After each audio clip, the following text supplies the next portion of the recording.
could drive on top of it. Probably. Enemies looking right at us.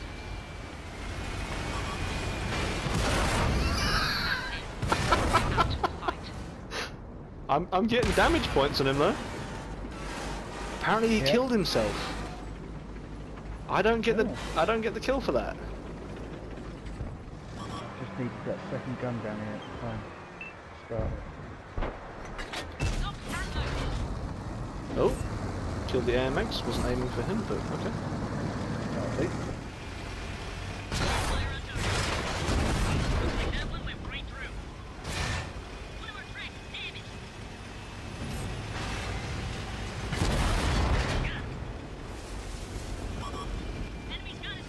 You got the shot?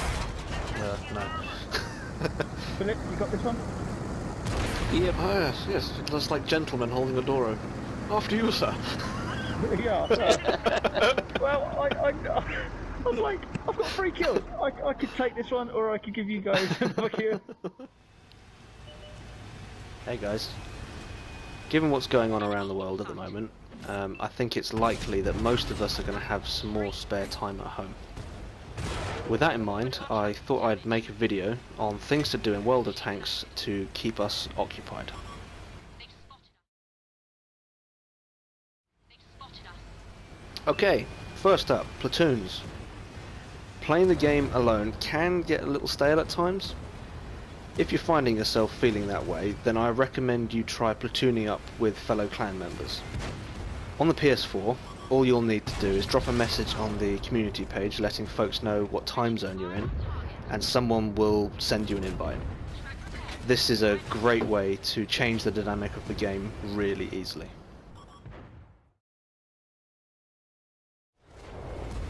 Next up, try something new. I've heard some folks say that the game can feel quite samey sometimes. Often this comes from people who are only playing one particular type of vehicle. For example, if you only play heavies, then I strongly suggest you jump into a light tank. Or if you only play lights, then jump into an artillery or a medium tank.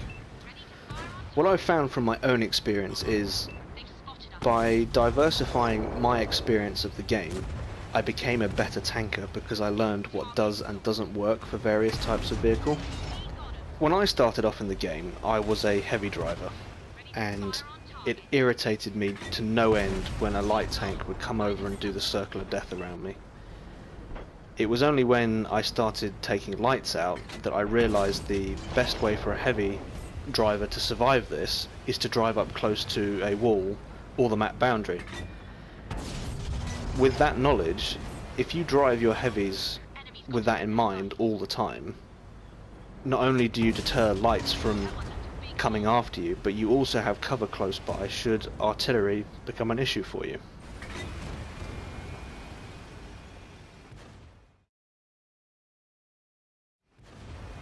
Now, if you're a veteran of the game, you've probably already nailed all of the technical game skills, and you've probably also completed all of the tech tree lines you wanted. To you I say, sign a mercenary contract, because they will help you bring out tanks that would otherwise continue to collect dust in your garage. I am coming to the end of the machine contract, and what I've really enjoyed about it is the way it forced me to play tanks that I wouldn't have otherwise thought about playing. In my example, it's the French light line. I had to play them to complete stage 5, and along the way I've learned a whole new dynamic to light tanking. It's been great fun to enjoy the game in a different way, and I would highly recommend it.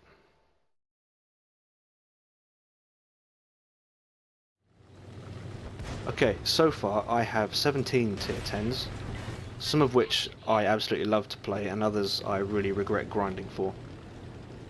Let me show you through my garage and I will share some of my thoughts on each of what I have. So here we are, in my favourite jungle clearing, with all 17 of my tier 10s. What I'm going to do is run through each vehicle quickly and explain why I have it, and then I'll go back through them again and detail what I like and dislike about each one. So first off, M48. I'm a Arnold Schwarzenegger fan, so I had to have the M48 because he drove the M47 in the Austrian army. T110E3 leads on from the Doom Turtle. Everyone has to have the Doom Turtle.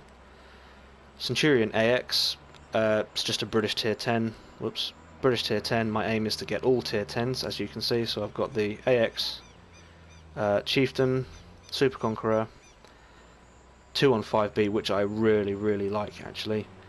Death Star, which I struggle with sometimes. It just doesn't gel with me. Conqueror gun carriage, which can't hit the side of a barn from the inside, but when it does, it's amazing. Leopard 1. I just wanted a German 10, and I thought the Leopard looks cool. I'll go for that one. Mouse. It's the mouse, you know. Don't need to say any more. Panzerkampfwagen 7. It just looks awesome. Yeah, just looks cool, and I wanted it. T100 LT. Retro's got it. They said it was amazing, so I got it. IS-7. It's the iconic Russian heavy. Everyone needs it. 279E.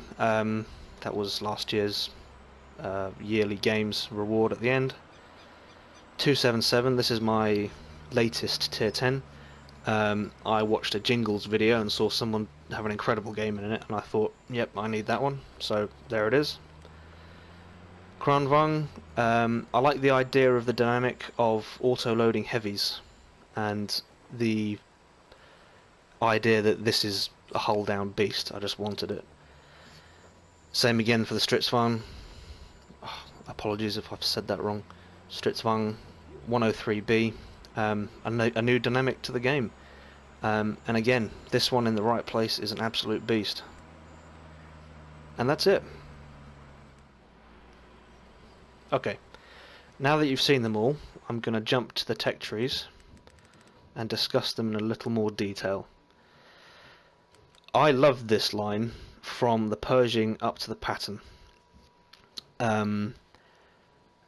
If I'm honest, I can't remember much about the T20, and yeah, anything below 7 and below, yeah, 7 and below, no memory, so it didn't stick out in my mind. But the Pershing, M46, and the M48, I had a great time. I've still got my M46, as you can see. I loved it.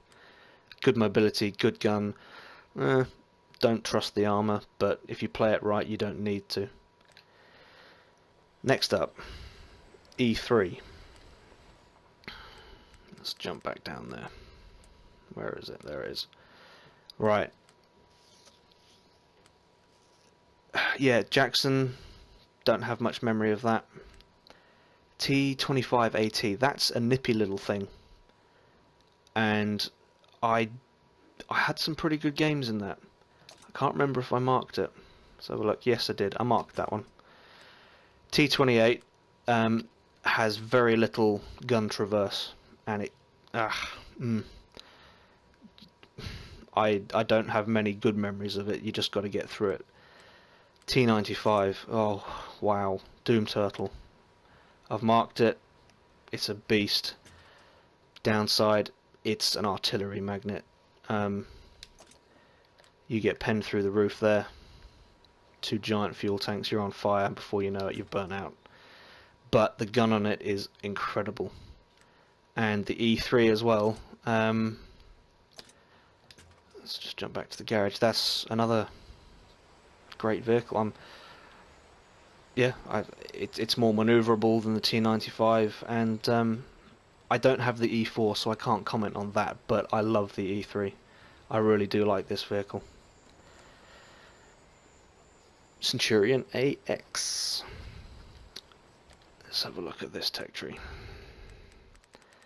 Now, for a long time on this one, I think I quit this line for a while. I quit with the Comet because I was fed up with getting myself into trouble and not having a gun that could get me out.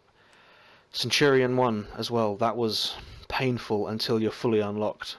The 7-1 can be painful until you're fully unlocked, but when you are fully unlocked, they're well worth it. I'm grinding the 7-1 again for the FV for 202 just to complete the set. Chieftain was my first tier 10 in the game, and as being my first, I was a noob. I didn't know what I was doing. You know, I drove the Conqueror out thinking that it had hull armor, and it doesn't, and I struggled a lot. But now that I'm a bit more experienced at the game, the Conqueror it's one of my favourite vehicles to play, and I have marked that one as well. Super Conqueror, yep, extension of the Conqueror, similar play style. Keep it hull down, you're absolutely fine. You'll bounce for days. It's slower. The Super Conqueror is slower than the Conqueror, but it does have more armor on the hull at the front there, and the reload is quicker. So general improvements all round on the tier 9. 215B. I got this one thinking, oh, I'll just get it to complete the set, but it turns out I absolutely love this thing. I carry a fire extinguisher in it because the engine is at the front, and you will catch fire more than you want to, so train the fire extinguishing skill there, carry an extinguisher, and yeah, you side scrape in this and you'll bounce. I love this thing. I've had some great games in it. The famous Death Star. Yeah, I struggle in this thing. I really do. It's not my... I try. I do my best. But yeah, grinding up to it, 87 is... Well, from the 87 to the Tortoise, it all plays the same. You're strong at the front, weak sides and back. Weak point is the cupola. Yeah, they're slow. Pick up when you're playing these. You pick a direction, and that's it. There's no rushing back to the cap to defend. You pick a line and you just commit. Different story for the FV 183, but it's long reload, long aim time. When you hit something, you demolish them. If you don't, it's painful. Conqueror gun carriage. It's artillery. That's a lovely topic to discuss with people. I haven't marked it yet. I believe I marked the tier 9. Yep. Yeah. Things that stick out in this line. 304 is incredibly quick, short range. The Crusader SP is faster backwards than it is forwards. That's something to note if you're ever going to play it. Gun carriage, the gun is incredible when it hits things. Not much else I can say on it, really. Leopard 1, yeah, I wanted the tier 10, a tier 10 German, and I believe, yes, I went the HWK route, not the Indian Panzer.